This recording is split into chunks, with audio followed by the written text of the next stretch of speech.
All right, welcome back to another episode of the Current Gen Podcast. This is episode 281.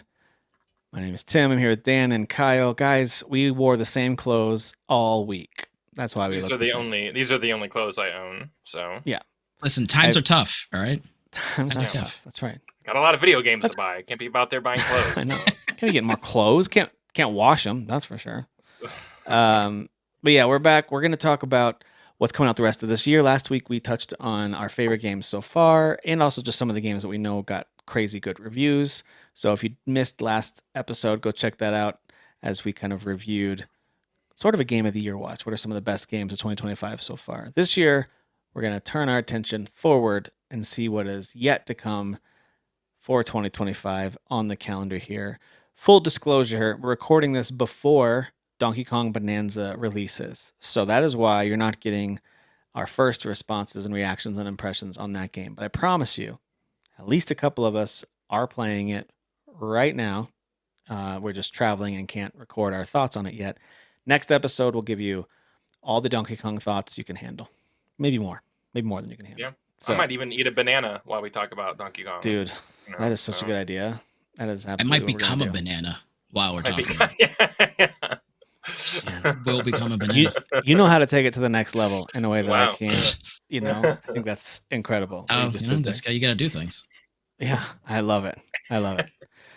All right, so we're going to do that. We're also going to talk through a few pieces of news that we didn't get to last week. And one of the, not even just news, but also just some of the kind of updates we got on upcoming games. So that'll be part of this as well.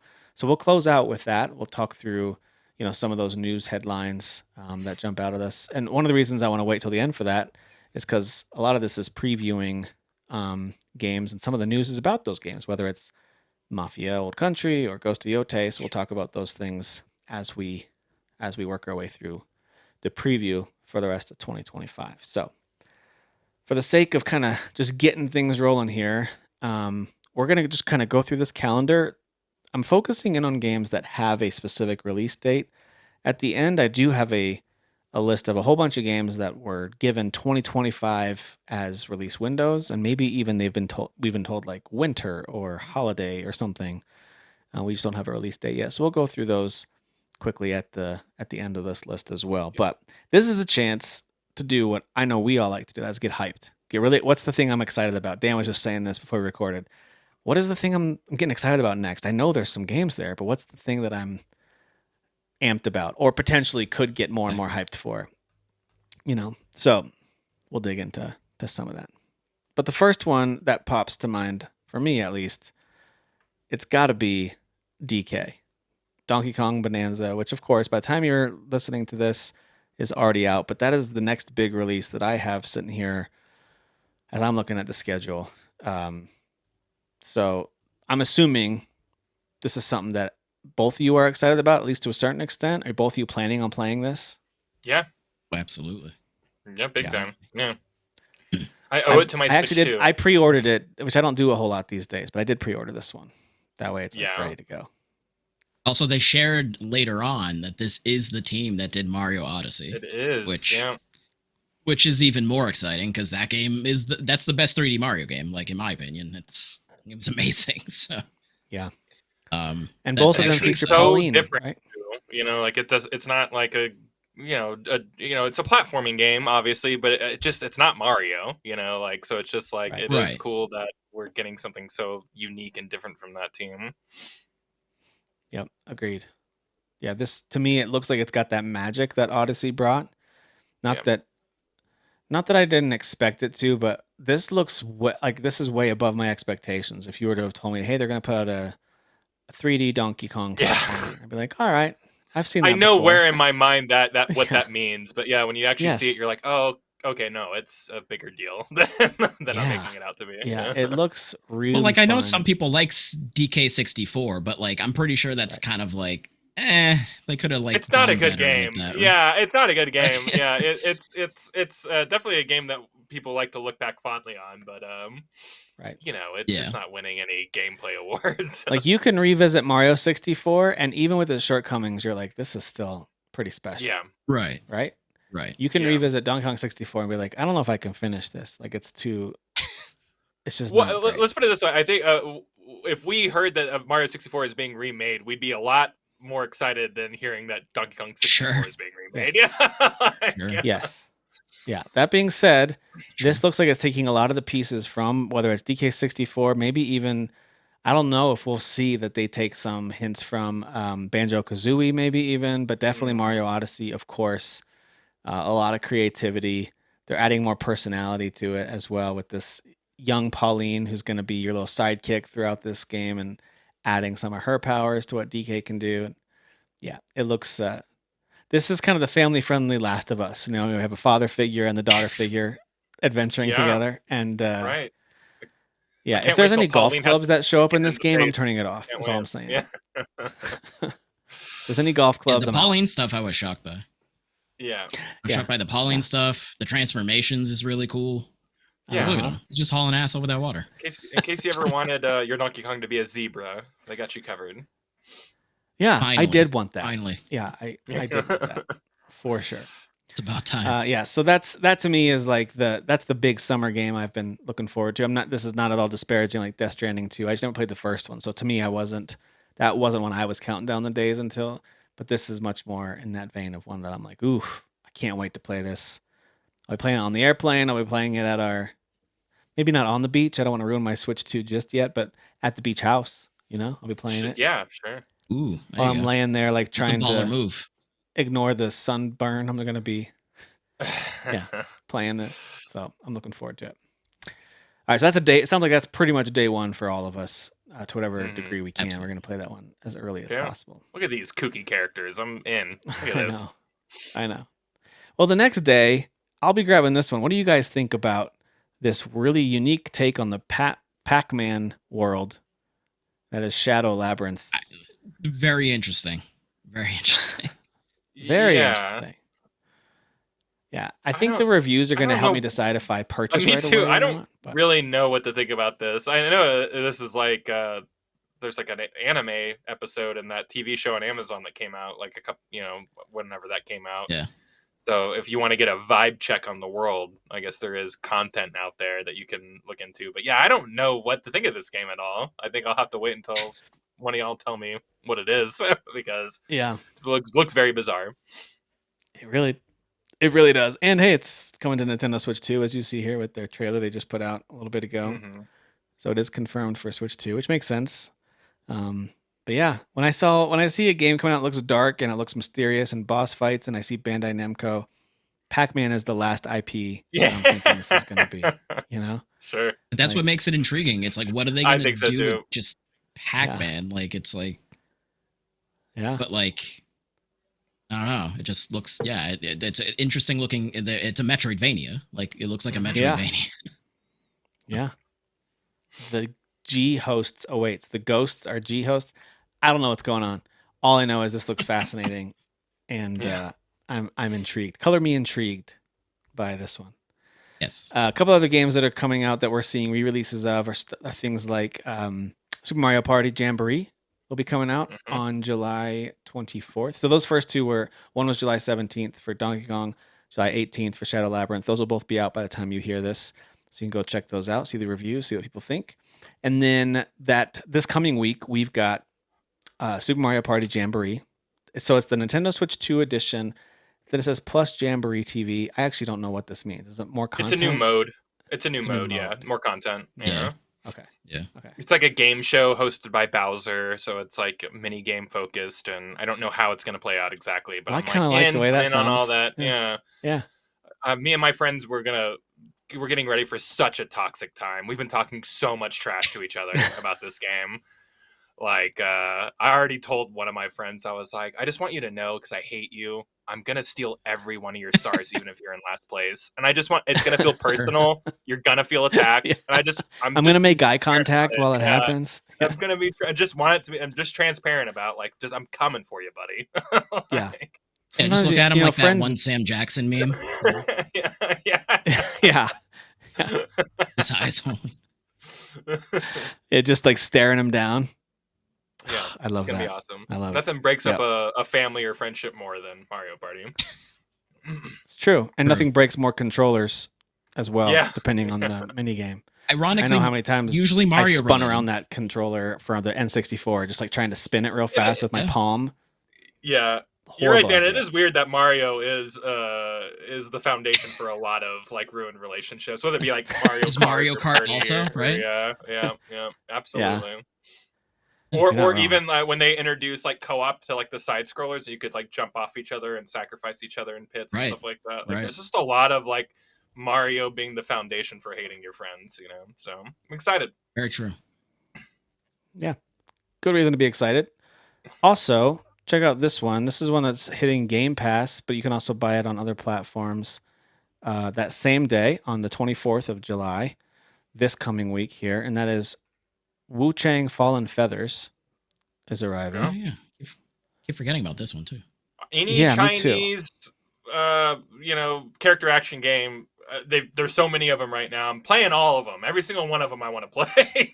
I think they all look really cool, and this one looks great. You know, I didn't know it was coming to Game Pass. That's awesome. Yeah, it'll be on Game Pass day one. I'm curious to find out, like, is it really punishing Souls-like, or is it more like fast-moving character action game where you're flying through levels and churning through enemies and bosses? I feel like it's gonna be more on the difficult side, but I could be wrong. Yeah, I don't know. Yeah, it seems like the other one, the one that Black make Wukong. Like, that was maybe on a little the harder side. But a lot of the other Chinese projects, not this one, have specifically said that they're going for character action, more accessible. Right. You know, I don't know if this is going to follow suit, but so Black Myth Wukong, of course, did play in a lot of ways more like a character action game, but it had that difficulty. It had that difficulty, right, that you associate usually with From Soft game, but yeah. So this one is hitting Game Pass and other platforms on the 24th. I don't have video of the next few of these. Like Grounded 2, it looks a lot like Grounded 1, but it looks like, better and all that. So that co-op survival game, kind of Honey, I Shrunk the Kid style is what it looks like. Yeah, Obsidian. The Obsidian project no one would have predicted beforehand. The Grounded games. Yeah. So good for them. Wait, is this their third game that's coming out this year? Yeah. Or I guess, or no, I guess Outer Worlds 2 will Outer be Worlds will be its third, yeah, but this Avowed and Outer Worlds, the triple punch. I mean, that's kind of crazy. Yeah, it's a busy studio. Yeah, that's a lot going on. We also have Tales of the Shire, a Lord of the Rings game, which looks super cozy. Coming, those games both on the 29th. Grounded and Tales of the Shire, both hitting on July 29th, as well as a World of Keflings, which I referenced recently. A whole world of them. It's a World of Keflings, yeah. So it is basically a re-release of that 360 game where you are building little villages and kind of a medieval, very happy medieval setting for these little Keflings to live in. You're a giant, literally a giant walking around. You create your little avatar. Remember Xbox had the avatars that you would create, and everyone would have their little avatar when they were logged in and stuff. That's who is walking around doing all this stuff. So yeah, World of Keflings also comes out on the 29th. Then closing out that month, I am so pumped for this game. It is Ninja Gaiden Ragebound releases on the 31st of July. This just looks super cool and really fun. It looks very fast, but it looks so fun. Yeah. Yeah, man. This is great. I can't wait for this one. Are you guys both is this one that you're like, yeah, I'm buying it day one, or are you more like, yeah, this is cool and I'll grab it? Yeah, I'm definitely gonna get this day one. This seems like a Switch game all day, Yeah. Yeah.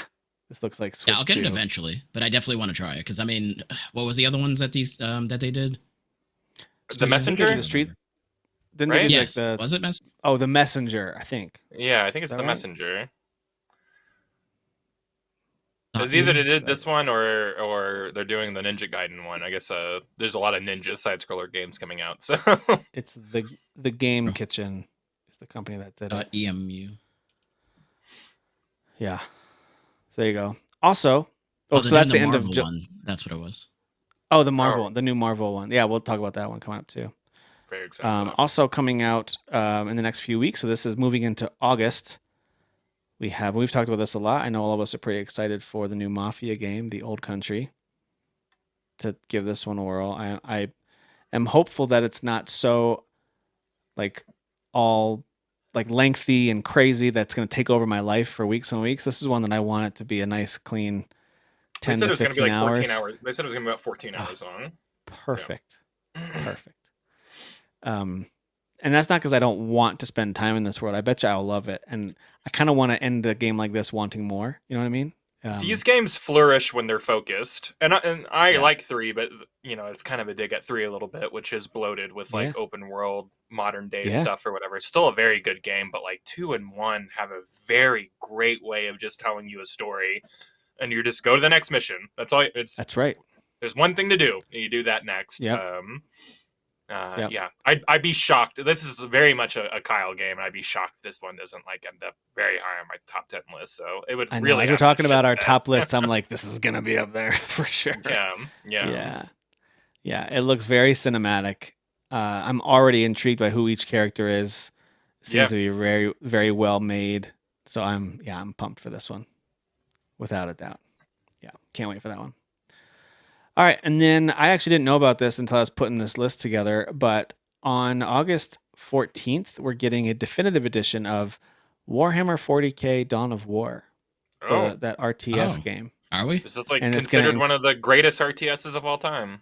It's phenomenal. So it's getting full, like, kind of visual improvements. It's still going to have the same style, but visual improvements and, like the performance is going to be improved, but it's also going to have all the DLC, and it had a lot of DLC. I still remember when those boxes would hit GameStop, you'd have like the DLC or expansion packs for this game. So yeah, you're going to get the definitive edition of one of the best RTS games out there. So I love this game.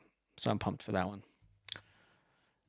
And then we get the next journey on August 19th called Sword of the Sea.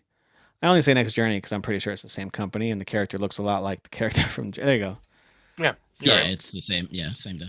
It's the same. Yeah, but this does look cool. Like I'm gonna try to stay open minded to it and give it a whirl. I never really got into Journey because by the time I was ready to play it, everyone had told me like pretty much everything there's to know about it, and I was like, will it be special if I already kind of know? Like maybe I should have tried it, but I never played it. So. It was a cool experience. I mean, I would like some people have like cried playing it, and it's like, well, I don't quite get that, but I do think it is. I did. Cool. It moved me to my core. I absolutely loved Journey. Kyle is people. Moving. Yeah, I am people in this situation. I don't know if I cried play with a person. I played the way it was intended, where you pick up people along the way. Right. So yeah, I did end up like finding people through my journey, but yeah, I don't think I cried because it was sad. There's no voices or talking or anything, so it's like I don't, Sure. It's more of just a moving experience. And regardless of Journey's impact on some people and not on others, it doesn't matter to me. This looks so cool. It's like you're snowboarding like too. Like you're snowboarding on a sword. So this studio does a really good job of just making like traversal through really unique biomes cool. So even if you're not showing up to cry, like you show up to look at some cool stuff. Yep, agreed. Yeah, so Sword of the Sea comes out August 19th. So, and then we get to Dying Light: The Beast, which hits on the 22nd, which I know is a standalone game. It doesn't sound like it's officially like the next game in the like the mainline game, but it does. Not quite sure what this thing is.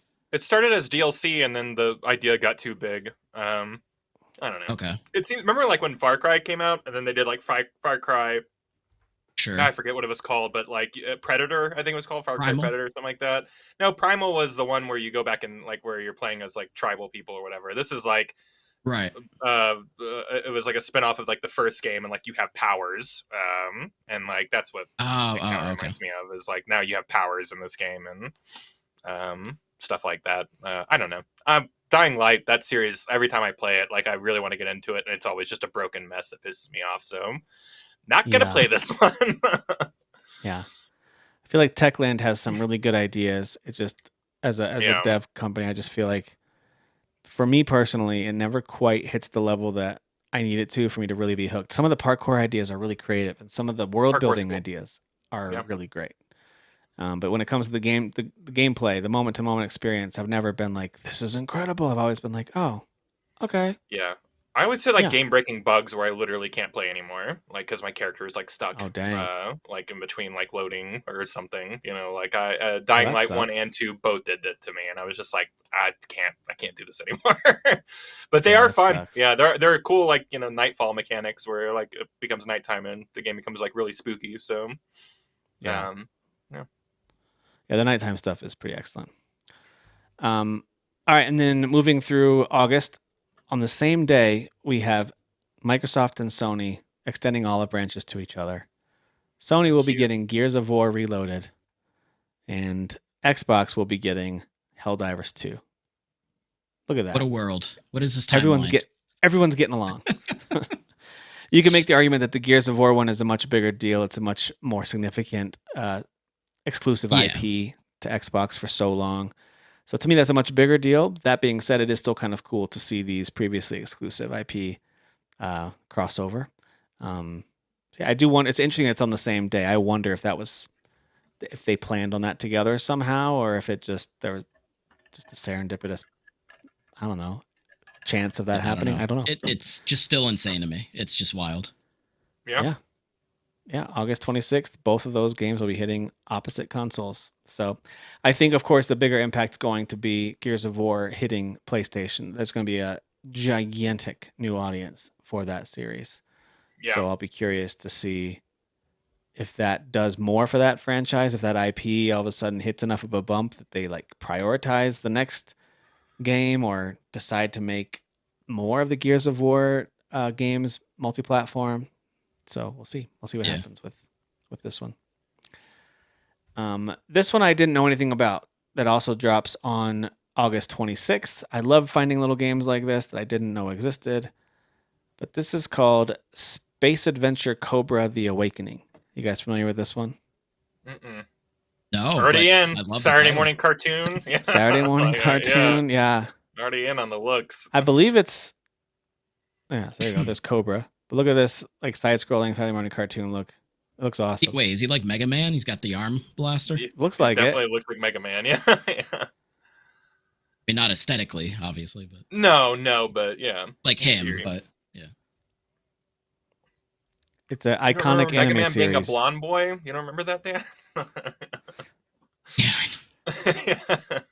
No, that was Zero. With this. I'm not familiar with this IP, but I'm intrigued by the way the game looks. I think the style of it's really cool. It's an IP. Is it a?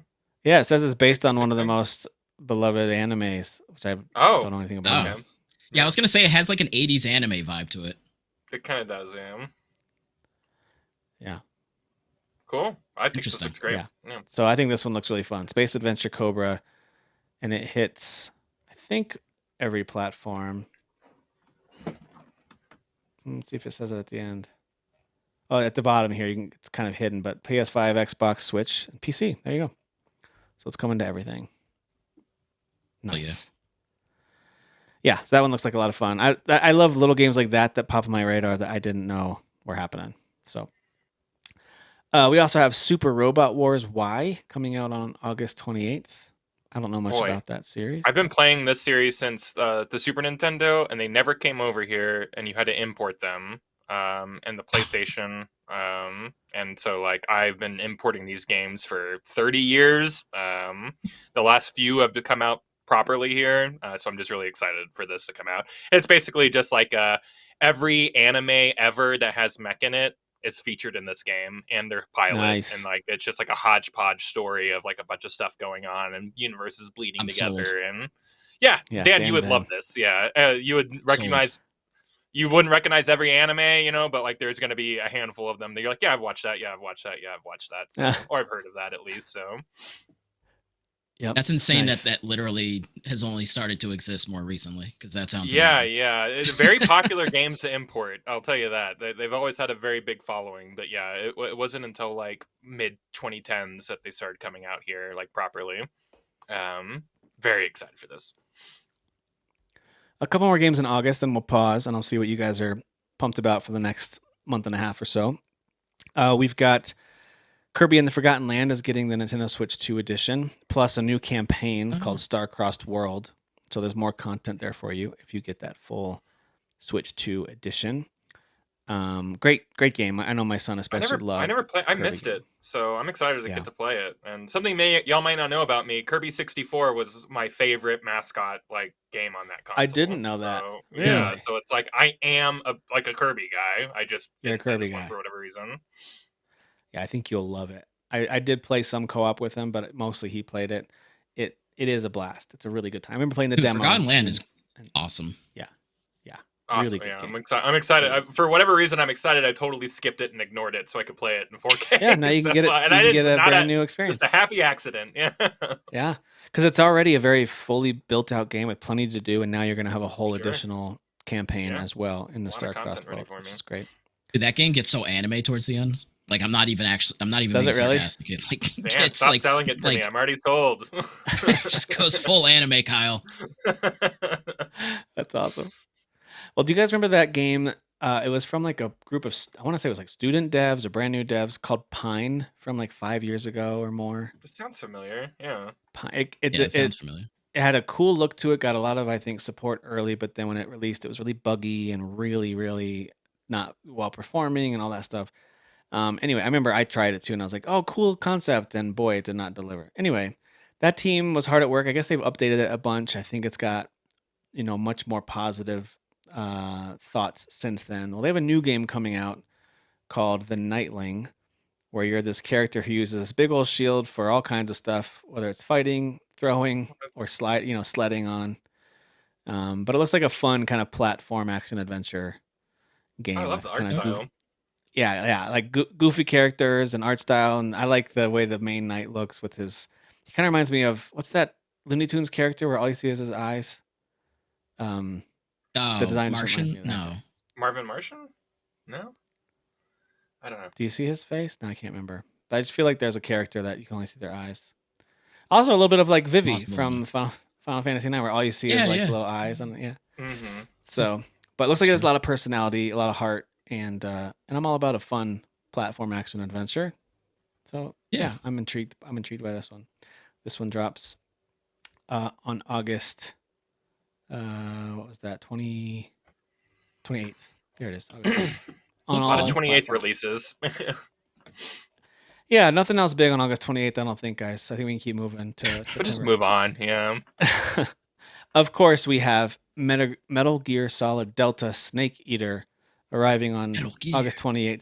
This is going to be a really interesting evaluation on the work Konami does in this franchise without Kojima. This is our first real taste of it, right? Yeah. We think. Yeah, fully. Yeah. You could make an argument that 5 might have been the first real taste of it. But like we talked about, like who knows? We'll never really know what happened with that. But like this is for sure Kojima wasn't like in the wings watching this one. Right. Like this is a solo adventure.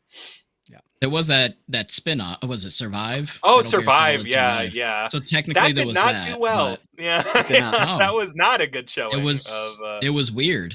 It was very weird. Yeah. I'm excited for this. I know I made some backhanded compliments about it looking unreally with Unreal faces and stuff like that. I still feel that way, but like I love Unreal 5.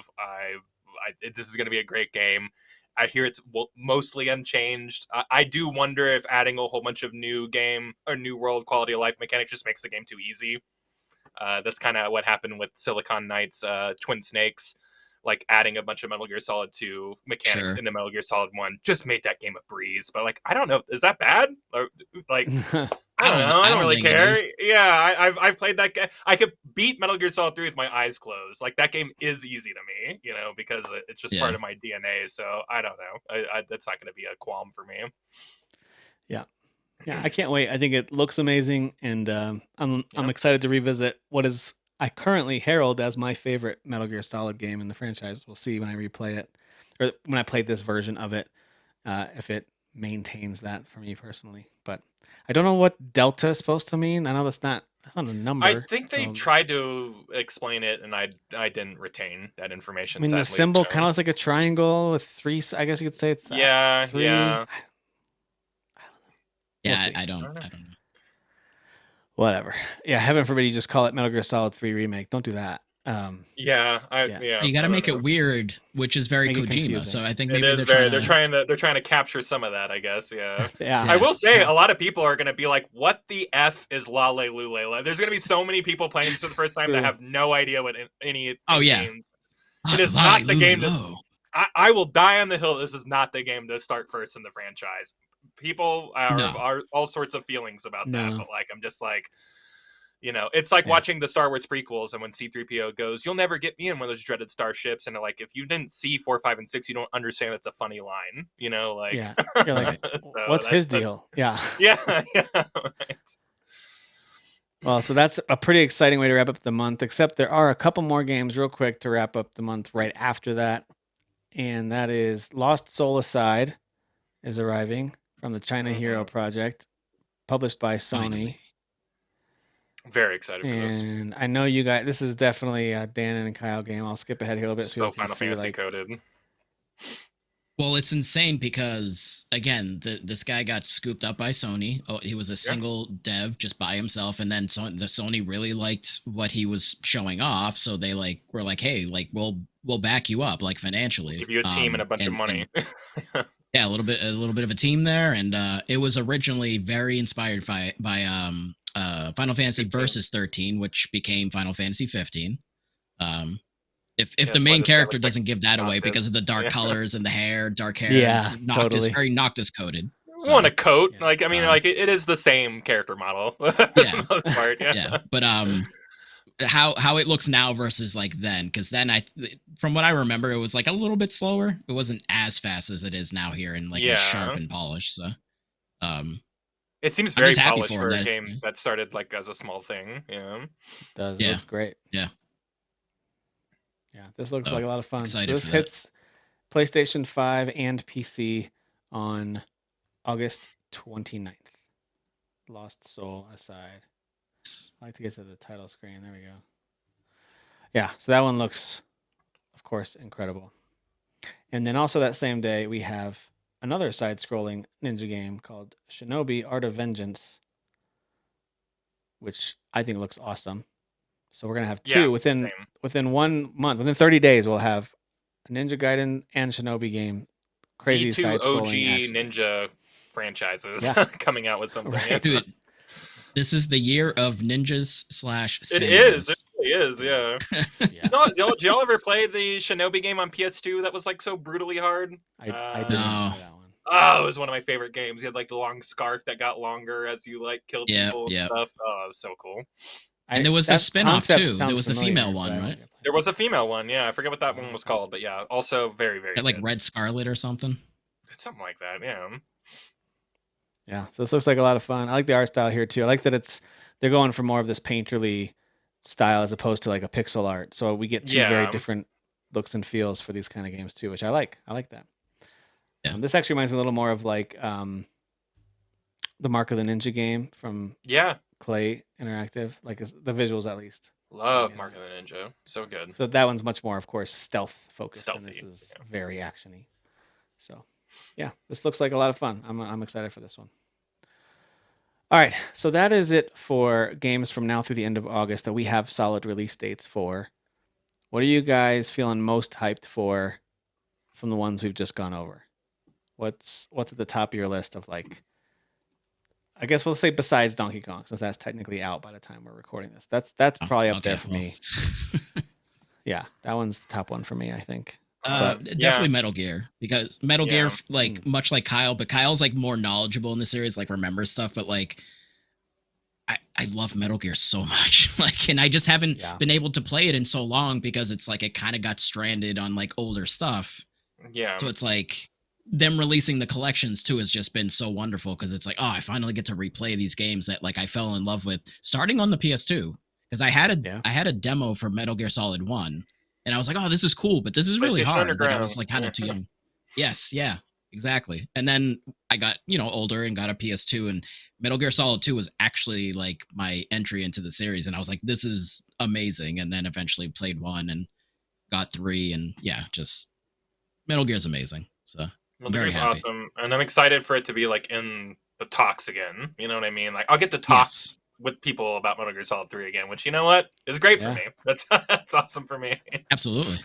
What about you, Kyle? What's one of the ones you're most hyped for? That for sure, all day. Mafia for sure has got to be up there for me. I just couldn't be more excited for that. I think those two are gonna really set me aside. But then you also have like Lost Soul Aside and you know, Super Robot War. Like August is actually a really busy month for me. So So I'm very excited for quite a few things.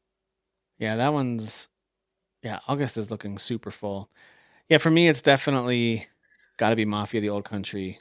Once we get past Donkey Kong Bonanza, which has been a big one for me, so it's got to be Mafia: The Old Country. If I had to pick a second one, it'd probably be the Ninja Gaiden side-scrolling game, Ragebound. I really hope that delivers because it looks awesome. It's one of those things where if the jumping or the hits or the dodging or whatever, if something doesn't feel quite right, it's easy to fall off those games real fast. So I hope that they nail it. I hope that it delivers. So and those games are pretty close to each other, Ninja Gaiden and Mafia. So yeah, I'm pumped for those. Well, then we get into September.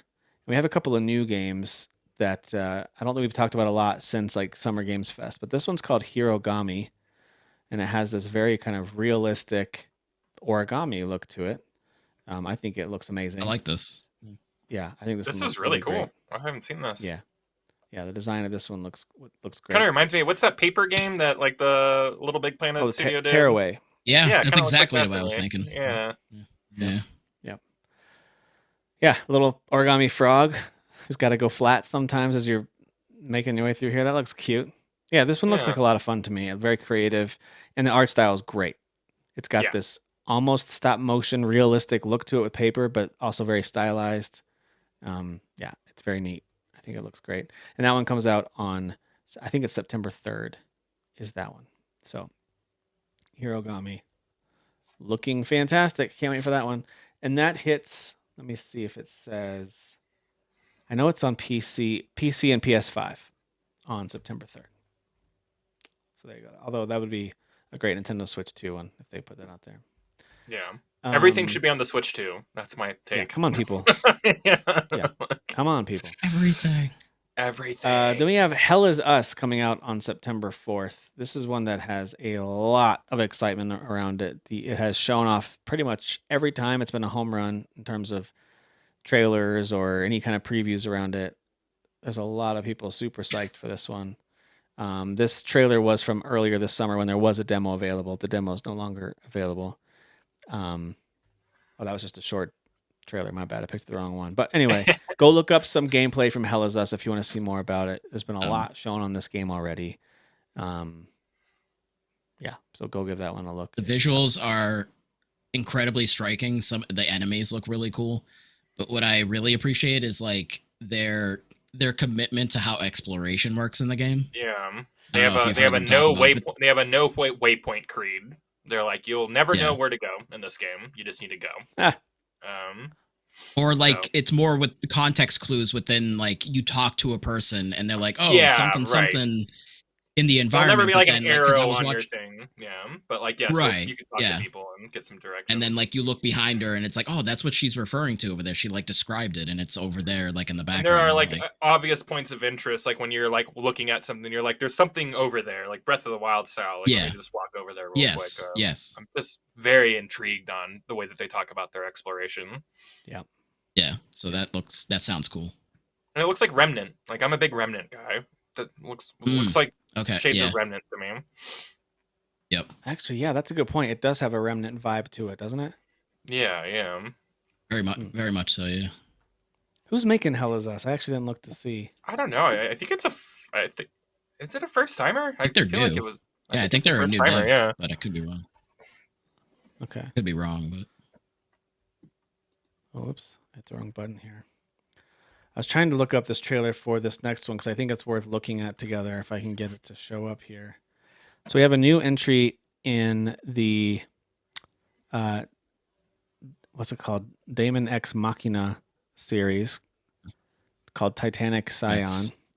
I'm such a huge fan of the first game. I'm very excited for this game. Yeah, so this This is hits getting on September this is getting 5th. lost in the in the conversation when we're talking about It like is. year one Switch 2 games. Like this is an exclusive for this console, big actiony robot anime game. Yeah. And it's only you can only play it on Switch. I think it ended up coming to PC like sometime later. The first one Is did. it? And For some kind reason, of I got a thought this was second life. PS5 too, but yeah, Switch. I It's could definitely be on Switch wrong, but too. I know the first one came to PC after a while.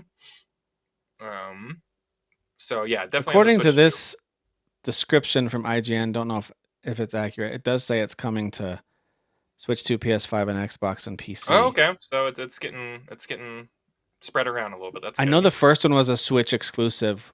Mm-hmm. So I wonder if maybe this one felt that way when they put it on the Direct. But yeah, I think so. Yeah, I think I got fooled a little bit on that one.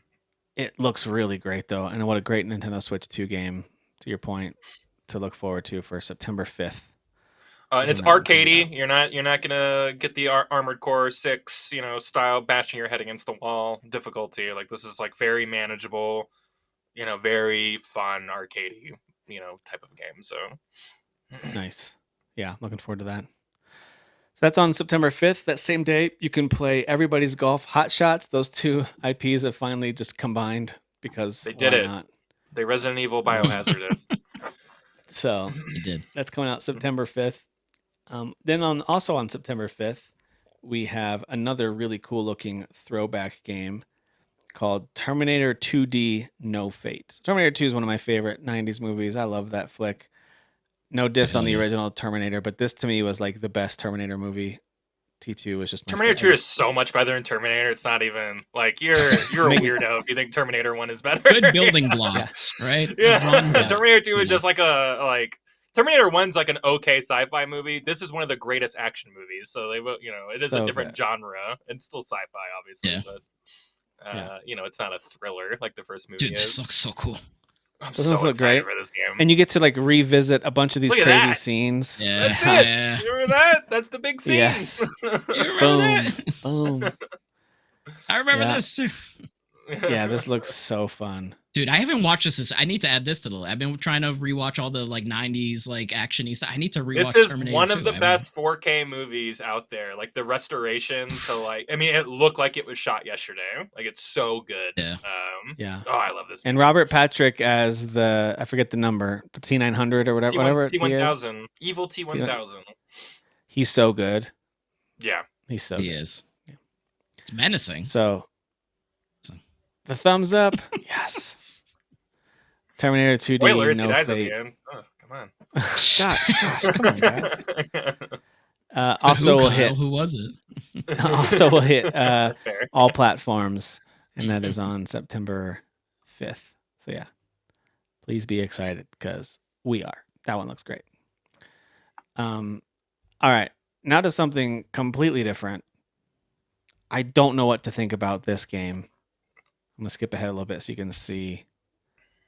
Like you're literally like a dad bod dude who wakes up from some nap in the basement, but he doesn't know how to walk. He's just us, Tim. Oh, this is us. This is who we are. Hell is us.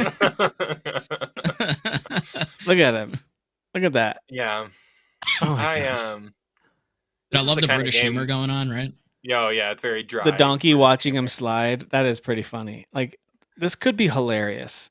This is the kind of thing that I'll watch someone else play. Like maybe I'll tune in for a streamer to play this kind of thing. I don't know that I would purchase it to play, but who knows? Who knows? This is the kind of game that gets me to throw controllers. That's the kind of game this is. And I'm not a controller thrower, but yeah.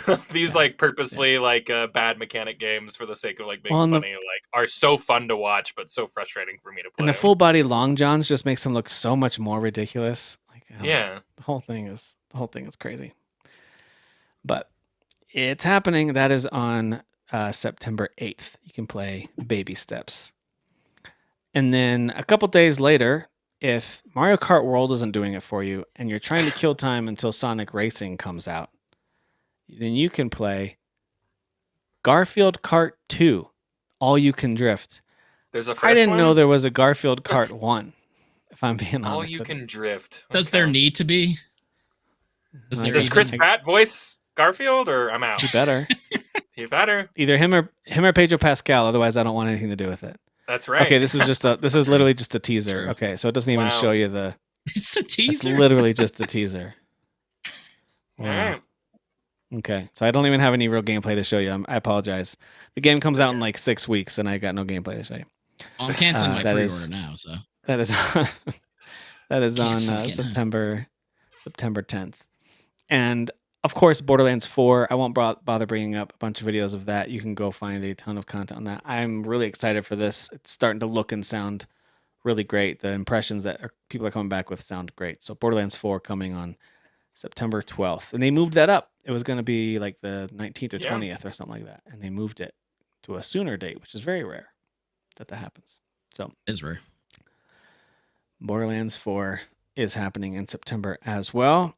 And then we get to, this looks pretty cool, this Toa and the Guardians of the Sacred Tree. You guys familiar with this one? It's on my wish list. Yes. I think I saw a preview of it on the Switch, and I was like, yeah, I'll throw that on there. Yeah, this cool Kyle, like, Kyle isometric Bossman brought it up. game. He was talking about the fish guy. I was like, the fish guy's pretty rad. I remember what you're talking about. Yeah. Yeah, this looks fun. Looks really fun. It's a roguelike. I'm looking forward to this. Yeah. It's like a Hades. Hades-like. Okay. Yeah, it's got great visual style. It looks like the gameplay is pretty fun. That action RPG style, that isometric style of game. So, yeah. I'm in for Toa and the Guardians of the Sacred Tree. I think this looks And it looks like it's co-op, right? Saw the two characters running there. Yeah, it looks like it. Yeah. That's cool. Not sure if it's couch co-op, but certainly you can play with others, at least online. Right. Yeah. So, all right, then we get a remake of Trials in the Sky coming out on the 19th as well, that same day. I don't know much about it. I spelled it wrong. It's Trails. That's my fault. You spelled it right. Oh. I spelled it wrong. Trails of the Sky. That makes more sense. So this is the original one. Yeah, it's the original one. This is considered the greatest JRPG ever made. So if you've never played it, it's time to. All right. Stop. This is like, and it's also the only Legends of Heroes games I've ever beaten too. So it is. But I did play this one when it came out on PS Vita or PSP. PS1. Maybe? I forget. I think it was PS. I think it didn't come out here until PSP, but I could be wrong about that. Oh.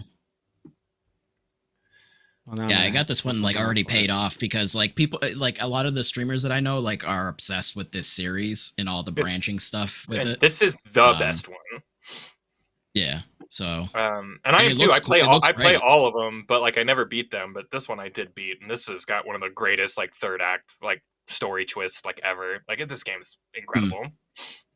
Yeah, when that comes out, I'm excited. Also on the 19th of September, so not too far away. If this is something that either you've been looking forward to or you didn't know much about it and you're just now seeing it and you're like, hey, this is my thing. Yeah, go give it a look. I didn't know this either. There's 2 battle modes. So they were just saying that you can play it in turn-based or kind of more action-y. I didn't know that about this game. So that's like the options. Sweet. Yep. Gotta love that. Yeah, so that comes out on September 19th as well. Add another one to the list. Ugh. Yeah, it's on the list. I already have it paid off actually through Amazon. I already got it like ready to go. Nice. That's all right, because 6 days later, there's 2 more games that a lot of people are going to be interested in. One of them is the aforementioned Sonic Racing Cross Worlds, which actually does look like a lot of fun. I am curious. I liked All-Star Racing back in the day. Like I thought it was a very, very, very good kart racer, and it had like a hodgepodge of like Sega characters. That was just fun. And this has that too, right? You got like Ichiban and others from the Sega universe that are. Yep. So that'll be interesting to see how that one does. I think it's going to be a lot of fun. They're priding themselves and even advertising on the idea that it doesn't have that same rubber bandy frustratingness that Mario Kart can have. So I've seen them talk about that. Yeah, which is it's a fair thing to point out. In contrast to a fun, colorful kart racing game, you'll be able to play Silent Hill F on September 25th as well. Wait, this is fun and colorful.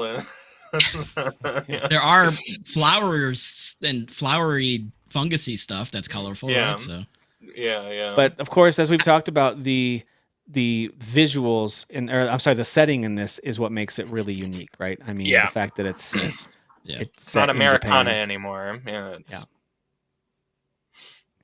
So it's I know you guys are both day one for this, right? I gotta be honest. I don't know. I probably will end up being, but like I tend to fall off of these like survival horror games pretty quick these days for whatever reason. Unless it's Resident Evil. So like I got like most of the way through Silent Hill 2 remake, and I was like, I've played this game before, and this is stressing me out in a good way. That game's supposed to stress you out. You're supposed to not feel great while you play it. Yeah. And like that's what this is gonna be. Like Silent Hill is just about like making you kind of feel icky. But I am excited for this one. Yeah, that's fair. Yeah, I mean, for me, Silent Hill 2 remake was literally like my first like full Silent Hill experience. That's the one. And I get it now. I get it. Yeah, it's the one. It's a different flavor. Like everyone's always like, "Oh, Resident Evil or this." I'm like, you can like both. They're both very different. So right, absolutely. And I just think this one, the setting being in Japan is awesome. I really like that. Yeah. I'm curious, which makes me very interested in like what she's doing gameplay wise, because it's like again the whole like guns thing. There are some guns in Silent Hill. Just melee is usually a big focus, and I'm wondering if here it's going to be the only focus because she seems like she's like a kid, right? She's like a teenager. Yeah, right. Or it could be very old school Silent Hill, where it's like you're kind of supposed to just run away from everything. Like maybe there's not a lot of combat. Maybe figure out a way to get past it. Between, exactly. So I don't know. Yeah. They're keeping things close to the chest on this one, which is good. Yeah. I think people are going to be pretty surprised. Yeah. So you'll have a full month to play that game to build up to spooky season there at the end of October. So that comes out September 25th. So it should be interesting to see response. That's the first new Silent Hill game in a long time, if I remember correctly. Yeah. In a long time. So New one. We had remakes, but no new ones. Hey, speaking of remakes, bringing to life some stuff that is super beloved. Let's talk about Square and the Final Fantasy Tactics. How do you pronounce this? Ivalice or Ivalice Chronicles? Ivalice Chronicles comes out September 30th. I'm intrigued by this one because I did spend a lot of time on the PS1 and PSP versions of Final Fantasy Tactics. Same. And as a newfound lover of Final Fantasy 12, I say newfound, but this was like 8 years ago that I replayed it's the same world, right? As 12? Yeah, same world. So it's like I'll have a lot of like modern day, I don't know, lore in my head that maybe I'll be able to appreciate even more about like the story and the world building and stuff like that of this one. Yeah, this one for me is one of those shame on me. I just never actually sat down and really played it. I've popped into it and like an hour or two in, but I just for some reason just didn't. But like the PS1 era was when I first got into Final Fantasy, so I think I just like wasn't really super aware of it, and then later down the line I was, but I don't know, just didn't. But I'm very happy that this finally exists because a lot of people are like, this is my favorite Final Fantasy. Yeah, for a lot of people. Yeah, dude, that one is a great way to close out the month of September. And as I look at the month of September, the ones that jump out to me, it's gotta be the Terminator 2 game. That's probably the one I'm most pumped for. Just a nice throwback, and boy, do I love that movie. I will absolutely rewatch that movie, either building up to that game or maybe even as I'm playing it. I'm gonna put that movie on. I love it so much. But of course, I'm also pumped for Borderlands 4 to see what happens there. Like, will it get me like 2 did so many years ago? So. What is it for you guys? Is it Silent Hill? Is it Final Fantasy Tactics? Is it the new Daemon X Machina game? Or Hell Is Us? What's your game that month that you have top of your list? Not to sound like a basic bro, but it is Borderlands 4 for me. Borderlands 4, yeah. I'm just I got a crew that I'll be playing that with. Yep. I think it's going to be a lot of fun. So, I think you're right. Dan, what is it for you? Actually, quite a lot for me. These months are for me more exciting than those other months. Same. I would actually say that like October and November is the lightest I've ever seen October and November in years. Yeah. These are very heavy August, September months. I think there's still some dates that will get filled in that will help those, but you're right. Yeah, Gamescom and Tokyo Game Show is coming up, so stuff will get filled in. But I don't know how many games are slated for November unless we get a Metroid Prime 4 update or something like that. So it's quiet, all quiet. Agreed. Agreed. Yeah, definitely Tactics. I would say is probably at number one, but then like what was that? Yeah, Hell Is Us. From the first trailer, I was like, I'm very intrigued. I'm very intrigued. Yeah. And then the Trails in the Sky. I'm intrigued by that because I've heard just excellent things about that particular one and just the series. So I could finally start getting into it. And then Silent Hill, because now I'm a Silent Hill fan. So. Yeah. Yep.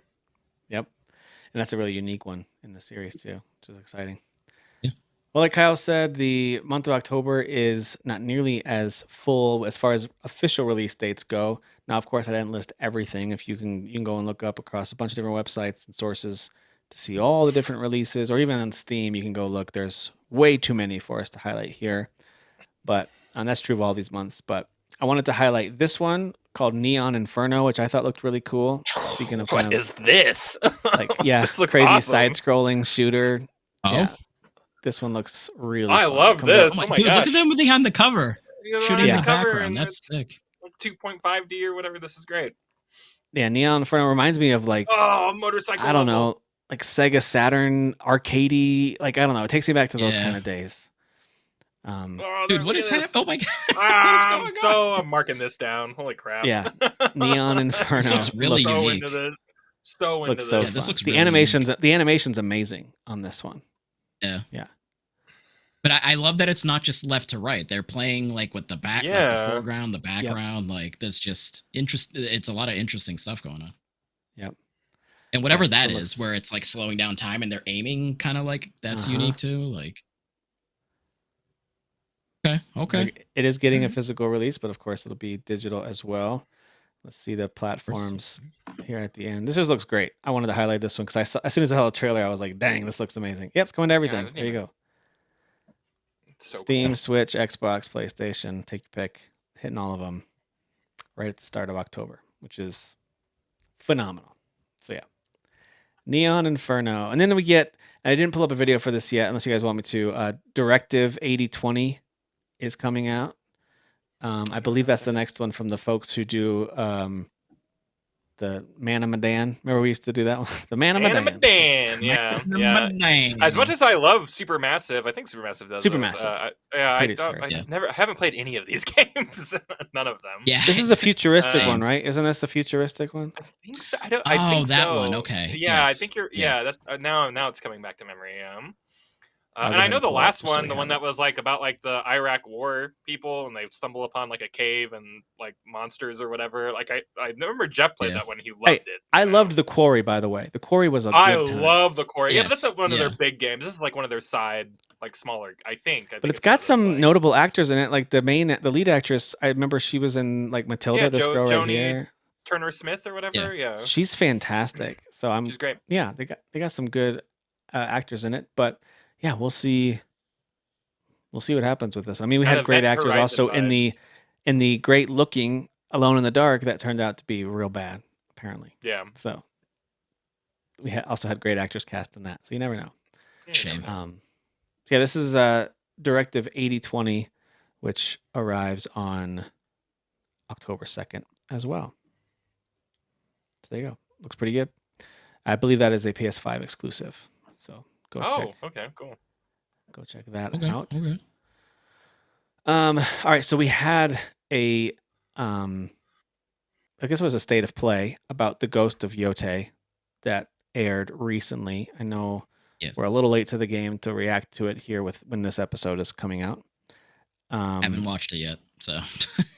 Oh, you haven't? I meant to. I'll tell you what. Yeah, I meant to, but I didn't. I'm not going to pull it up here. Let me just pull up the standard older trailer for it. It's worth going to watch on your own in case you decide also you don't want to see anything else about it. There's a total great case to be made to say, don't show me anything else. I'm just going to experience it. Totally fine if that's the case for some folks. So this is the trailer that they showed. I think it was last year. Earlier. Yeah, I think it was last year. So Ghost of Yotei, of course, looks incredible. I can't wait for this one. Still slated also for October 2nd. So it's a busy day for Sony, specifically. Yeah. On that day. Interesting that they're not even giving those games like a week between each other. They're just both on the same day. But yeah, it is kind of strange. Yeah. Why do they do this? Yeah, I don't know. I don't get it. But let me fast forward here a little bit. What is this? Oh, here we go. Yeah, so this looks great, and they do a good job in the kind of reveal a lot of the gameplay, some of the things they've added, the way that stealth and reputation and combat and a lot of these different things are going to work, and navigation. I'm very excited. This is The going to menus be got an overhaul. Like the I like menus got how overhaul. Yeah, you got like it looks like it is characters. undoubtedly going to be a worthy follow up to my favorite game of 2020. So Yeah. can't wait. Can't wait for this one. There's just no way this game's not amazing. Like it just I know. there's just I know. absolutely no way. And I got to tell I don't you, know, might and be this in is the not a 80s. this is not a diss at all on Ubisoft or Assassin's Creed Shadows, but I'm so glad that came out first because I have a feeling this is going to surpass it. Just Yeah. in Sure. at least in my personal experience. So I'm glad that one's out first. So I really got to enjoy it without this kind of shadow of something much better Right. having come out Yeah. before it. I agree. You know. So yeah, I'm very much looking forward to Ghost of Eotei. All right, on October 10th, we have Little Nightmares 3, which is hitting all platforms. And then I think there's also an enhanced edition of their earlier game or games coming out that month as Oh, okay. well. So Little Nightmares 3 hits that day. And then a few days later, on the 16th, we will get Pokemon Legends Z-A. So That's what I My have to favorite say thing about that. this is when they're like, this game looks so good on Switch 2, and they show it off. I'm like, this looks exactly the same. it looks the Switch same. 1. Yeah. Hey, the frame It's Like like maybe the Pam from frames The are a Office. little better, you know? Yeah. It's like Pam from The Office. She's like, Frame it's rate's the a little same better. picture. It's Yeah. the same Same picture. picture. It's the same picture. Yeah. But the next day, there's a really creative game coming out that has got more and more of my attention as I've now revisited the trailer because it came out during this crazy blitz of trailers around the Summer Games Fest and the Xbox Showcase and all these things that were happening. Lots of exciting games being talked about. But this one, it did stick out to me, but I had totally forgotten about it. So I guess it didn't stick out enough. Now that I've rewatched this trailer, I'm really excited for this game called Keeper from Double Fine, where you are actually a lighthouse that grows legs and comes to life and starts wandering around. It looks really weird. The graphics look cool though, and I don't know. I love Psychonauts, and so I'm excited to see what this team makes with this very strange game. They love being creative, being weird. I mean, what was that one game that they made? That was the Russian dolls. Was it Stacked or something? Stacking or Stacked or something. Right, yeah. They made a game about the Russian nest doll. Like that's right. These guys are just they're odd, but I appreciate that. You know. Yep, I agree. So yeah, Keeper looks like a lot of fun, and that comes out on October 17th. So I assume that'll be on Game Pass. Oh yeah, it says right here. So Game Pass, also on Steam if you want to get it there instead. Or if you like Kyle and don't like your Xbox. That's right. Yeah. Yeah. I'm gonna do the Xbox Play Anywhere and play it on my fridge. On the 21st, we have Jurassic World Evolution 3. I would bring up video of it, but it looks exactly like the previous game. It's just probably better graphics and more options. And you build a park and you sell merch. That's what you do. That's right. Make money. Don't let your dinosaurs escape. Make sure you hire a crew of people of like the helicopter guys to like tranquilize them or whatever. All those things. You got to do all those things.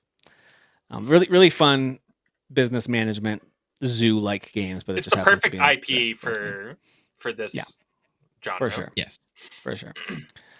Also, Ninja Gaiden 4 arrives on the 21st of October. Like a full-fledged, the real deal is hitting. Right. Is this one that, are you guys, is this like day one for you? Or are you more like, I'm glad they're making it, and then you'll wait and see? As somebody who like absolutely just didn't like Ninja Gaiden 2 or 3, I love the first one so much, and I will absolutely play this day one. I also think this is absolutely, not to be old school delays are, totally going to get to pushback. I just don't think this ends up being this year. Okay. So we just haven't seen much. We just haven't seen much of it. Maybe it has a big blowout at some point. It's like, oh, it's really far along. But yeah, Platinum Games is why I'm showing up. I do like Ninja Theory. I mean, I think they're not Ninja Theory, Team Ninja. I think they're a great team, and they've been really busy with the Ronin game and Neo and stuff like that. I'm really glad they're going back to character action, so I'm excited for this. Even though 2 and 3 aren't amazing games, 3. Yeah, some of these combos look sick though, right? Like some of that combat looks really cool. Yeah, you gotta play as a new pro tag. It's gonna be cool. I think it's gonna be a good game. Yeah. I hope it makes its release date too. I think is this Xbox only or is this coming out on everything? Are they sharing the love on this one? See if it even says it at the end. Or this is a PlayStation ad, so it's coming to PlayStation. Yeah. Okay, great. So it's coming to everything, so everyone gets to have fun with it. I don't think it's on Nintendo, but otherwise it'll be on the the big boys. Coming to the big boys. Yeah. The grown-up consoles. The consoles for adults. Yes. All right. So Ninja Gaiden 4 that is on the 21st of October, and then we get on the 23rd. Double Dragon Revive arrives. I just saw Arc System Works on there, so I was a maybe on this, and now I'm an in. Now you're in because you saw Arc System. Arc System's involved. I'm in. Yeah. So Double Dragon's got a bit of a up and down history as they've tried to keep that IP going, of course. Yeah. Anytime I see the old school version of this, I get excited because this brings back some fun memories. Mm-hmm. And here we go with the modern look and feel. I don't know. Maybe it'll be great. I don't love the art style. I'll definitely say that. Sure. I wish it looked like this, like animated. Yeah. I wish it looked more like that. But what was it? Streets of Rage 4. They should have done that. I wish it looked exactly like Streets of Rage 4. Yeah. I also wish everything looked like Streets of Rage 4. So. That's fair. That game looks great. It does look great. Yeah. So this one could be good. Comes out on the 23rd. We'll wait and see. We'll see if it changes the recent pattern of reviews and general reception for Double Dragon content. So, all right. And then towards the end of the month here, we get The Outer Worlds 2 will arrive on October 29th. Of course, we've seen a good amount about this game. You know, Xbox even did like a pretty deep dive into this as part of the summer showcase stuff that was happening. So if you want to learn a lot more about it, you can go check that out. If you're like, I'm already in, I love Obsidian, I love the first one, I'm down, great. Then October 29th, it's all yours if you have Game Pass, and if not, just purchase it. I think it's coming to just everything. PC. Not is it coming to it coming to PlayStation? Yeah. It's coming to PlayStation. Dang. Microsoft is so giving, They're like, we're going to fire all our people, but we're going to put our games on other people's platforms. Yeah. Amazing. Amazing. Yeah, October. There it is. Yeah. Series. Oh, and I think it did get announced for Nintendo Switch too. Did it? That's cool. I'm pretty sure it did. I'll double check that. The first one was on there, so on the Switch, which I'm like, how did they get that running on there? Can't get Kingdom Hearts running, but maybe it did not get confirmed. I thought it did get confirmed. Maybe not. It would shock me if it yeah, right. Kingdom Hearts is too powerful. All right, so too powerful. and then we have. Let me pull this one up too. This is worth looking up. At the end of the month here, we've got the HD 2D remake of Dragon Quest 1 and 2. We already got 3. Yeah. Oh, yes. And so now we have 1 and 2 arriving. I'm going to skip the trilogy to see some of the art style. There we go. Just such a cool look to this. It's a great look. Yeah. Great art style. Great upgrade to the visuals. I never played these original games, of course, so I don't know if they're at their core, if people are either beloved, do people love the story and people combat. 3 being the most beloved, but yes, 1, 2, and 3 are considered like some of the all-time greats. Yeah. I do wonder how people will perceive the first one, because that's just your one guy. It's just right. Remember, so I wonder if that's gonna like throw people off. I wonder too. It will. Yeah. Have you ever played a game where you're just one person party? Yeah. Not most RPGs. Hey, except for the one I keep talking about, Hybrid Heaven. One person. Weird RPG from Konami. All right. And then on the 31st, we have this, which I am super pumped about. The Shovel Knight team is finally making something new. It's called Mina the Hollower, which I think this looks super fun. And so this comes out on Halloween. I love the Shovel Knight games. They're all really fun. And each of the DLC pieces, as you play as these other characters, all were great. They did a really good job with each of those. So this looks like a lot of fun. Elements of it with the weapon you're using reminds me of that Pipistrello yo-yo game a little bit. So I'm curious to see how this plays. Yeah. But looks creative. Oh yeah. Looks surprisingly in depth, like the Shovel Knight games are too. So I like that it aesthetically, like, it specifically looks like a Game Boy Color game. Doesn't it? Like, it has like that style specifically, which like is pretty unique, I would say. It is. Yeah. Just looks really cool. And that's actually a tough thing to pull off because those can be kind of jarring to look at. So yeah, I'm excited for Mina the Hollower. And then we have Anno 117 Pax Romana. It's the new entry in the Anno series from Ubisoft. Oh, wow. That's on November 13th. So I've played a couple of these games and I do really like them. We've talked about this before, how sometimes we'll have an itch for a certain type of game. So like a city builder that's really in depth, and there's something about that really intrigues me sometimes. This is that style of game as well. So this comes out on November 13th. It's the only November game that to me was of note that has been announced so far. I think we'll talk about it, but I think stuff like Call of Duty, Metroid Prime 4, Greedfall 2, maybe Crimson Desert if that hits this year. Hyrule Warriors. I think those things are all ripe for a November release date. It's not a full month yet. So, but I love this kind of stuff where you're building out your city. You got to place your food provisions and all those kind of things like in the right spots to get those houses to upgrade as citizens move in and keep them entertained and all that stuff. I do sometimes really enjoy these kind of things. I think it's that same itch for simulation games where you just want things to be in order and functioning. I think it's that same mindset sometimes. So yeah. But these are good games and they look really good too. These are pretty games when it comes to city builders as well. Yeah, I've wanted to get into these because it gives me that like Age of Empires itch, but like not as combat focused. But I know there is combat, right? There is combat. Yep. Yeah, but of course, if I remember correctly, you also have options for things like diplomacy and trade routes and all those kind of things too. So you have the opportunity to do more of that as well. So, yeah, Ubisoft is still around. I thought by now that they would have been split up and purchased off by whatever companies were wanting to buy them, but hanging in there like a leech on a carcass, It's a great visual. Thank you for that. Leeching. So those are all the ones that I have specific release dates for. For the sake of time, tell me if you guys are up for this. I was just going to list off the ones that are still earmarked for 2025. And you guys are going to tell me if you think it's actually coming out in 2025 or not. Some of these are going to be more obvious than others. Okay. But these are, no to all of them.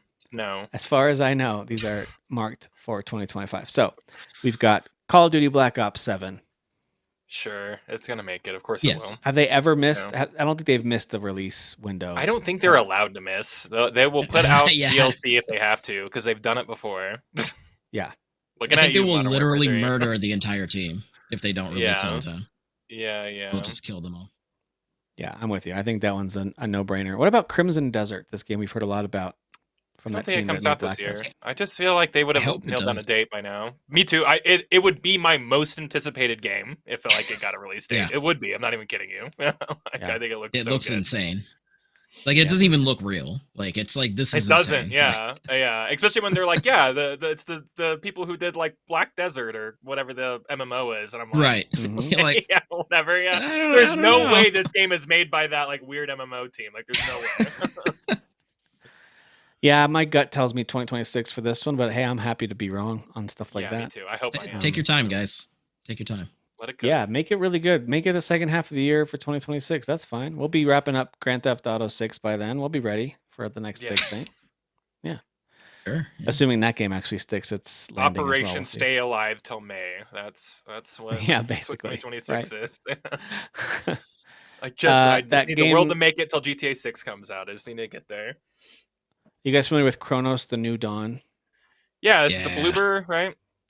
Yes. Yeah. Game looks so cool. Very cool. So I don't think we have a release date for this one yet either. I'm gonna say It does look interesting. But do you think I think 2025? Bloober is very economical with their development, and I think that putting a year between Silent Hill 2 remake and this seems about right for like their output. I think they could make it. Okay. You think this is I mean, it's not going to be like, what was that one that was like Dead Space but did not deliver? Callisto Protocol? Or do you think this is going to hit? I think this is this is their first original game, right? Original. No, the Medium was original. Oh, yeah, that wasn't great. Yeah. It wasn't great. No. And what was the one that they've like done 2 of and then they like rebooted? Oh, the Layers of Fear. Like, yeah. Oh, I forgot about those. Yeah. But this looks cool, and I like the concept. I saw where like monsters will like morph together, like 2 separate monsters will be coming at you, and then they'll actually like come together and create the bigger like horrifying thing. It's like, well, that's okay. That's scary. Cool. Well, what about Elden Ring Tarnished Edition? It's slated for this year on the Switch, which will include DLC and all that, but I would imagine that'll hit Switch 2. They outsourced that one to some team that's probably gonna get it out in time. It's got to come out. Yeah, I agree. Well, we're also supposed to get, and this is one I think definitely won't make it this year just because of the development cycle of games like this, but Enshrouded is supposed to hit consoles this year. That was their goal. Now, to be fair, they have been rolling out at a pretty good clip their updates compared to, as much as I love Valheim, they're much slower on getting things released. You know, we're on year 4.5 of that still being in early access. And Valheim is still early access? Yeah, technically. Because they've got I had no idea. The Deep North is their last full biome that they're talking about releasing for Valheim. So that's still in development. But yeah, Enshrouded could, but I still think that's probably next year. There's just a lot of, when you have a thing like that where you can terraform the world and all that, I don't know. I can imagine this game being hard to optimize on console too. Like where they might hit some snags along the way. Yeah, agreed. What about Greedfall 2? No, I don't think this makes sense. You guys probably forgot about that game, huh? The Dying World? I try to every day, yeah. No, I don't have anything against Greedfall. I just know that the early access hasn't gone well so far. Yeah. So I just don't see this like suddenly getting a 1.0 on PC and then turning right out on console. Maybe it comes out on PC only and lands there, but I don't know. Yeah, I don't see this being 2026. I think they need to nail it too, because aren't they the team that did that Steel Rising game too? Didn't they do both of those? Yes. And that one I think was okay. Yeah. I don't think it quite landed either. So like, I think they want this one to be a level up. Oh, it's spiders, right? Yeah, it is. It is spiders. Yeah, with the Y. Yeah. Well, we also have this super cozy game called Herdling that is slated for 2025. I think this one would be great if it came out this year. A nice kind of change of pace from a lot of the stuff we're getting. Herding him along.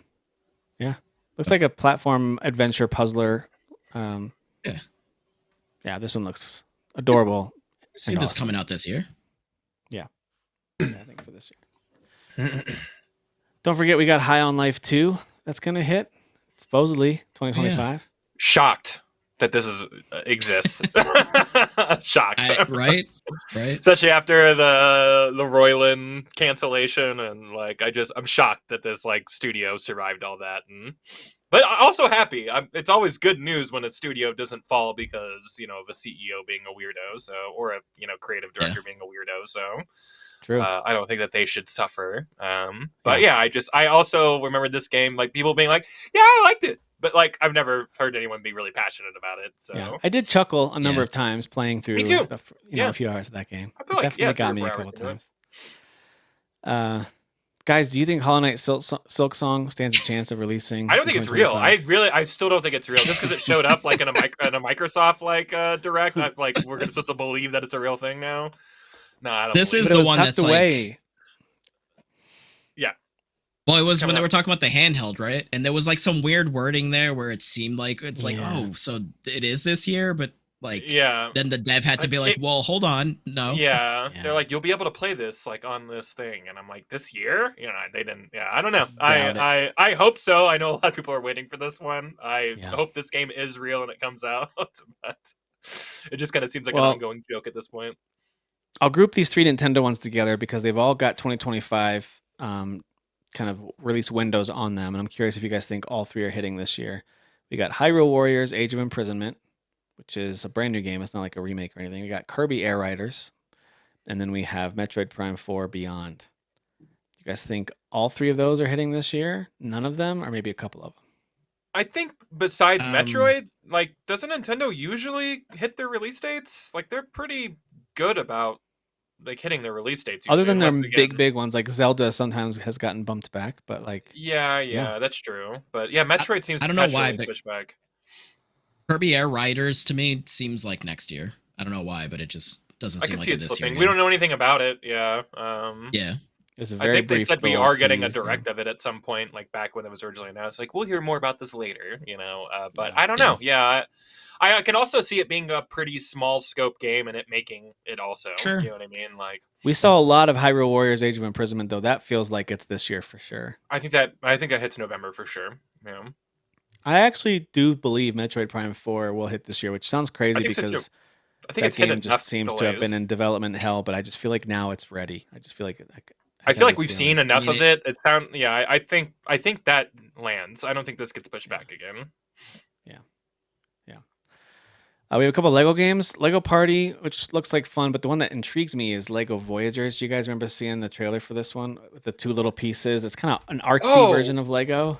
Like where you're playing as the pieces of Lego, right? Yeah, and you're kind of like people flopping around here. I'll pull up the trailer.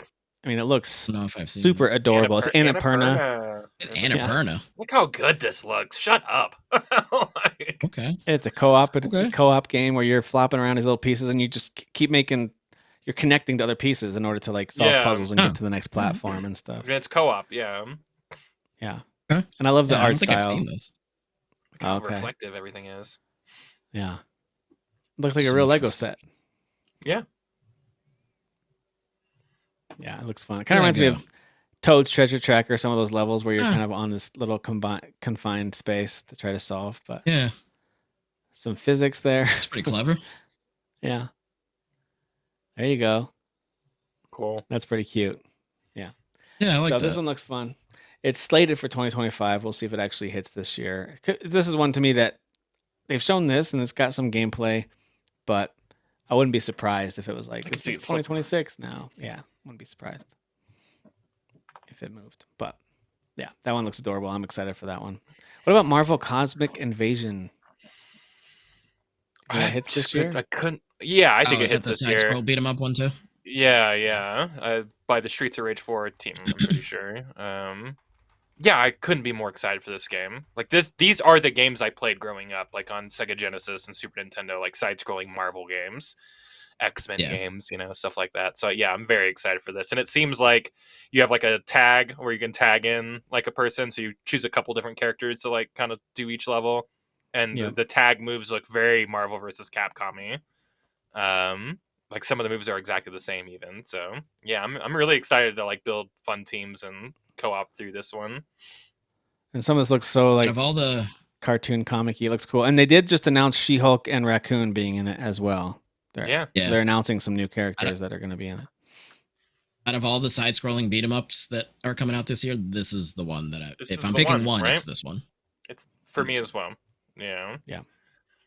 Looks great. I do think this one's this year. It feels like we've seen a lot of it, and they're announcing characters they're rolling out more announcements about it. It just feels like it's happening this year. It wouldn't shock me if it's December. Like it's one of those weird December ones, Yeah, it could be. We got Moonlighter 2, The Endless Vault. Moonlighter 1 is a pretty fun little game. I like Moonlighter 1. 2 has a very different art style, if you guys remember this, but and it doesn't feel like it was a huge splash when they talked about it. Just because it's not a AAA game, but the art style does look very different. It's got more of this. It used to be more pixel art, and now it's more of this clean isometric look. It just looks different, but I'm still intrigued by it. Yeah, especially if they offer more of the simulation marketplace type gameplay. I kind of wanted more there. Yeah. So, but yeah, this one does look fun. This is a second trailer they put out for it with their release window, which I think they put summer. Yeah. Not gonna make that. I'll tell you that. I mean, I It could guess make we could November. see a super surprise like August drop of this, I suppose, Sure. but yeah. I think it's fall. I think it's fall or winter. So Same. yeah. All right, let's keep rolling here. We got Mouse PI for Hire. Remember this one? The first This is person crazy one of the best mouse looking shooter games ones. ever. I'm not even kidding. I think this game looks like visually is so freaking cool. Sounds familiar. Have you seen this one? You'll see it. I think you'll recognize it, Dan. It's like a Doom first person shooter, but like Steamboat Willie graphics. Oh yeah. It looks so cool, dude. And like it's like violent. Like you're shooting people and there's like blood spray and stuff like that. Yeah. Yeah, I'm super into this. It's just such a cool, like, same with Cuphead, like just the idea of like old Cuphead. Disney. Yes. Good comparison. It looks like fake. Like I can't believe that it looks like this. Like it just looks fake. Like Cuphead when it came out, I'm like, I can't believe they made it look like this. They can animate or this like that. Yeah. Mm-hmm. Or like the boxing one. What's that puppet boxing one? Oh, felt. What is that called? Something felt. Felt that? I forget. Yeah, I forget. But yeah, the boxing with like the puppets. Yeah, it's called felt felt that. Felt that boxing. Dan, have you seen this one? Oh yeah. So good. Yes. Yeah, it's got some like dark story to it too. Yeah, I'm so into this. Yeah. I mean, it looks like it's like mostly so dumb little. serious. It's like dumb little mini games. I don't think it's an actual boxing game by any stretch, but yeah. I think you might do some boxing matches, but it's a lot of training and stuff like that. You know, yeah, and the training is hilarious, like cleaning toilets and stuff. At one point, you were like doing a mini game to clean a toilet. But again, they like filmed like these actual freaking Muppet looking puppet things, and like it's a game. It's like you're playing as that. Like it's so much more effort than like it needs to be for what they're probably gonna get in return. But like they went way harder than they had to. Yeah, like, but I appreciate that this exists because it's just so unique. Yeah, I agree. Oh, it's so wild, and I do think it showed like a little gameplay where you're doing Everlast. That's good. Yeah, because it's like Punch Out, right? Isn't he like kind of like it kind of seemed like that? Yeah. So this is a mini game. This is a mini game. That's a mini game. Yeah. That's ridiculous, and I love it. I don't think that had a release date though. It just kind of said coming soon. So I don't think that's coming out this year. I think they were just teasing us on something that's on the way. There's another game coming out that's called Of Ash and Steel. Have you guys heard of this one? Not sure. So this is, let me see if I can find it's from Tiny Build. There we go. So I'm going to look up Tiny Build real quick because I know that they've made stuff you guys have heard of before. But this looks great. It's got this open world action RPG element. So is it like an Elder Scrolls like? They did like Hello Neighbor, I guess. So this looks like a very different game for them. Yeah. Interesting. Let me see if it's actually Tiny Build. See if I have that correct. I'm pretty sure it's them. Maybe they're just publishing it now that I'm looking at it more closely. Yeah, they're publishing it. Okay. It is developed by Fire and Frost. Never heard of them. So it's being published by Tiny Build. But yeah, it looks cool. I like, open world action RPGs. So I'm interested. I'm intrigued. Yeah. But it is slated for 2025. I don't know that we've gotten a ton of gameplay stuff for it. Maybe some. A lot of games like this year, though. These like Oblivion, like first, I don't know if it's first person, but like, kind of throwback open world RPGs. Yeah. Yeah. So it's slated for 2025. We will see if it actually hits that date. All right. Keep on rolling here. We've got Power Wash Simulator 2. This is absolutely coming out this year. How you feeling, Tim? Are you sweating? How you feeling? Is it coming out? Is it coming out this year? Dude, it's coming out. Oh yeah, I think it might even be out like in September. Yeah. I think we need Power Wash Simulator 2 this year to clean the bullshit. We need to clean. Right. We need to wash down all this crap going on. There's some stains on this year that need to be cleaned. Power Wash Simulator 2. It of course is adding a whole bunch of ridiculous and fun things and a lot of co-op stuff that they didn't have before. So yeah, cool. It's gonna be gonna be a good time. We have a new Professor Layton game that's supposed to come out this year too. Professor Layton and the New World of Steam, which is slated for this year. Wouldn't shock me if it gets bumped back. Depends on what other Nintendo stuff hits, because I think it is a Switch exclusive. But I could also see this absolutely landing as a niche title sometime this fall on the Switch. Yeah. There's a game coming out called The Relic First Guardian that I only just learned about like yesterday. I guess it's been known about it for a little while. But, as these things go, plenty of things fall through the cracks. Sure. So, but this one has a really cool look to it. Yeah, it looks interesting. Yeah. Let me see if I can find who made this one. Combat looks fun. Shop. All right, so this is developed by Project Cloud Games. Sounds made up. Sounds South like Korean. It's a South Korean indie studio. Oh, cool! Okay. All right. Yeah. Yep. So, and I think it's their first game. Dang, he's going to town on these. Yeah, guys. like these cool. these Chinese and Korean studios that are popping up. Me too. Yeah, I'm so glad that we have more people in the fray making games and stuff like that. Yeah, me too. Yeah, I agree. Yeah, so The Relic First Guardian slated for this year, but again, it's one of those ones where I'm like, I feel like if you don't hear a lot about a game, it just kind of pops up. It could drop, right, to indie studio, but it also could just be a thing where they wanted to get on the radar and it's not come out. It also feels Replaced. It feels like a game like this could get buried too. Like if you put it out in August or September with how busy it is, like it just gets buried, Yeah, totally. Well, and don't forget that a game that was supposed to come out like in 2022, and it always looked amazing. I always thought it was the most incredible pixel art I had ever seen, called Replaced. Yeah, dude. I still want this game, but I need it. We haven't really seen or heard much from them, other than the fact that the Ukraine and Russia conflict, of course, completely upended everything they were doing. But they talked about how they were back to it and hoping to have more for us soon. We just haven't heard anything. Please make it out this year. Please. Yeah, it looks so unbelievable. Good. Yeah, looks unreal. So I can't wait for that game. I really hope that it arrives this year. But hey, if it doesn't, kind of what Dan said earlier, like it's fine. Take your time and make it. Like if you didn't get a chance to finish it. I want it to be good. Did you hear how many RPGs Dan is buying this year? He doesn't need another game. That's a good point, actually. But I'll take Replaced. I will. Yeah, take right. Yeah. Oh, absolutely. We also have the Sinking City 2 slated for this year, which I never played the first. Oh. Did you like it? It's very good. Yeah, very convo heavy game. Where you're going through dialogue trees, but there's also combat and stuff like that. Cool, like detective mystery game. Yeah. And obviously Eldritch. There's obviously Cthulhu and stuff like that. So, yeah, that one. The sequel is slated for this year. We'll see if that lands. Same with Skate Story. Let me pull that one up. You guys remember Skate Story? I think so. Oh, let me pull up the trailer. I was gonna ask if that's the new Skate, and they're just calling it Skate Story. But the new Skate's gonna be a live service game. Everyone's so excited about that.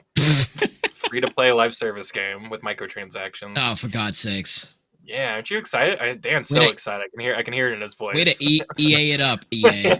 Way to EA it up. Yeah. Jesus, this looks cool. Yeah, so this has a real unique look to it. Yeah, it was part of I want to say it was part of State of Play or something like that. Yeah.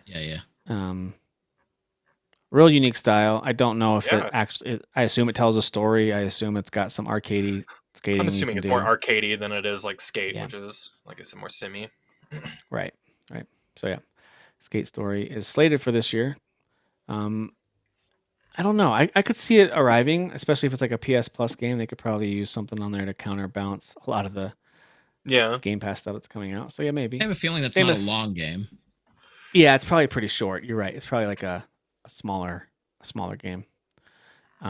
Slay the Spire 2 is supposed to come out this year. I know none of us really got into that first one a ton, but it was people love Slay the Spire. Mm-hmm. Yeah. So there's this game coming out called Spine from, let's see. Yeah, is this developed by someone named Neki. Like third person? It's a cyberpunk world. kind of reminds me of Sifu a bit when I saw the trailer for it. Let me pull it Yeah, up yeah, here. like it's actiony and Arkhamy, and there's guns and melee, and this game looks incredible. Gung Fu, that's what they. Yeah. Okay, yeah, Yeah. this looks familiar. A lot of people A got little hands-on with Matrixy, this. Sifu like. Yeah. People got a lot. The people who got hands-on time with it said it's still pretty rough and it feels pretty early. There's no way this game comes out this year. But they said that the idea of it is really cool, very John Wicky. You know, a lot of animated like kills and takedowns and stuff like that. So I'm really into this. These are my type of games. Like I don't know if you remember that Elijah Dushku game, Wet, like from back like in the 360 Oh era. my gosh. Oh yeah, Yeah. Not a great game, but like it's just fun. You know, it's just like a cool like B or C level actiony game. I just miss those. So yeah, if it ends up even being anything like that, I'm in. Well, Dan, you mentioned Stardew Valley earlier. The next game from that crew, Witchbrook, is supposed to come out this year, but we'll see if that actually happens. For the publisher, anyways. It's not the publisher, yeah. Not from the publisher. Yeah, thank you. It's Chucklefish Publishing. The team did the Chocolatier or whatever, that weird chocolate. Yeah, the Haunted Chocolatier, yeah. That's right. Yeah. So Witchbrook, I mean, it kind of looks like one of those kind of old, throwback pixel style. This is like a Harry Potter thing, right? Like it's a wizard school or something like that. This one? Yep. Yeah. I think it looks fun. Yeah. It is coming to everything, I think, and I'm pretty sure it still says, it's more isometric than I remembered. For some reason, I thought it was more like this looks a little like PS1 or something. I thought it was more of a Super Nintendo look. Oh, okay. Like Stardew Valley. It does look a little sharper. Yeah, like the graphics. Yeah, I like it. I don't think there is it just says winter 2025. It might make it. So yeah, could do it. All right, we're gonna wrap things up with a couple of headlines, some things that happened. We already touched base on a few of them, and then we'll get out of here. Thank you guys for tuning in and sticking with us. But one of the things that we touched on but didn't dive into was the Ghost of Yotei State of Play. Now, Dan, you said you didn't watch it, so don't want to spoil anything for you. But Kyle, did you get a chance to see it? I watched it that afternoon. Yeah. What'd you think? I watched it the following day. I thought it was awesome. I don't know if any of us need to be convinced on this game. I think we all know what this game's going to be, but they added a lot of really cool stuff. I think I brought it up a little before, like the more cooler menus and stuff like that. There's going to be new ways to kind of telegraph that some of the people that you meet along the way, some of your masters, stuff like that, have something new for you, so and it sounded like there was going to be a lot more freedom, like there's 6 people you got to go kill, and it's maybe you can kill them in any order. I don't know exactly, but they were really trying to get a point across that like there's a lot more player agency and choice and stuff like that in terms of what you do next. That's cool. So yeah. Looks like you got a cool dog companion, Yeah, I'm into that. Yeah, I'm into everything that they showed. I didn't need convincing of getting this game. It's same. Gonna be a fun one.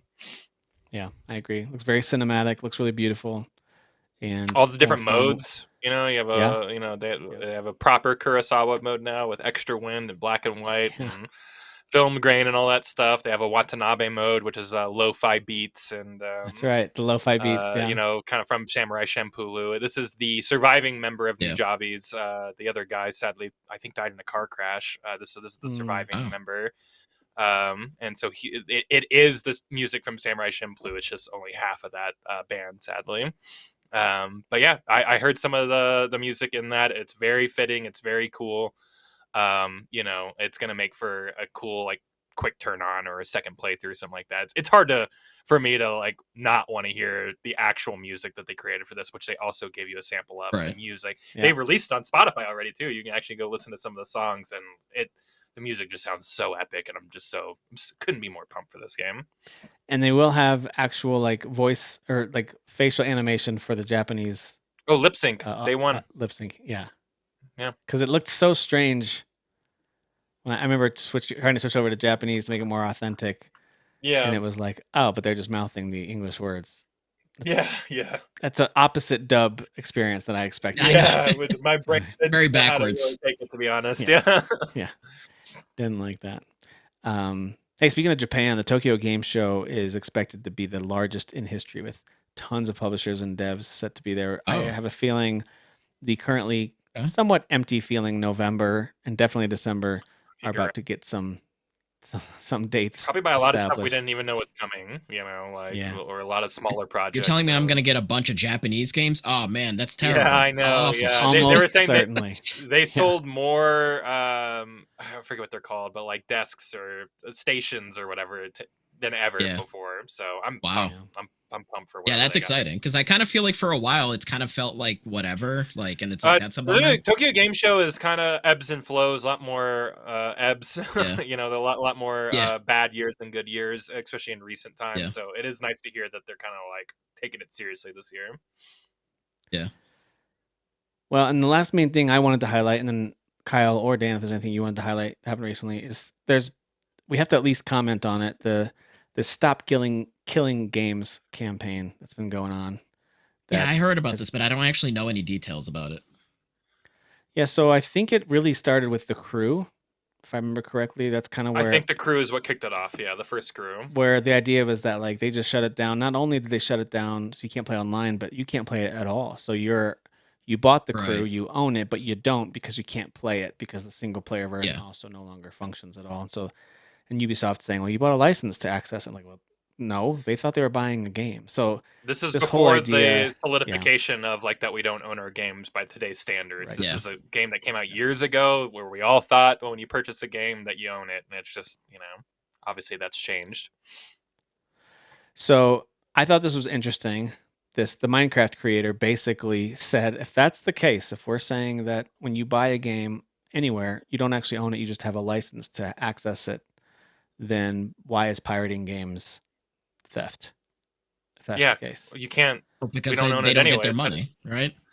I guess, but like by definition, if we don't own it, you can't steal something nobody doesn't own. You know what I mean? So like, I'm saying they're gonna say bullshit on that, the suits, because they want. Of course their money. They are. They don't care. Yeah, but that's what he's pointing out is just the fallacy of that type of thinking and everything. And what a heroic thing to say. I mean, just like in a time where your favorite video game is like Anthem's about to shut down here next year in January. Not that that's anybody's favorite game, but like people are still playing that game. You're weird. You're a weirdo if you're still playing Anthem. But like, you're allowed to be weird and you're allowed to play a game if you want it. You know what I mean? Like weirded up. So yeah, I think that this is an important thing where if again the push is if a game falls off of servers, there should be some way to still play a game offline in some type of capacity.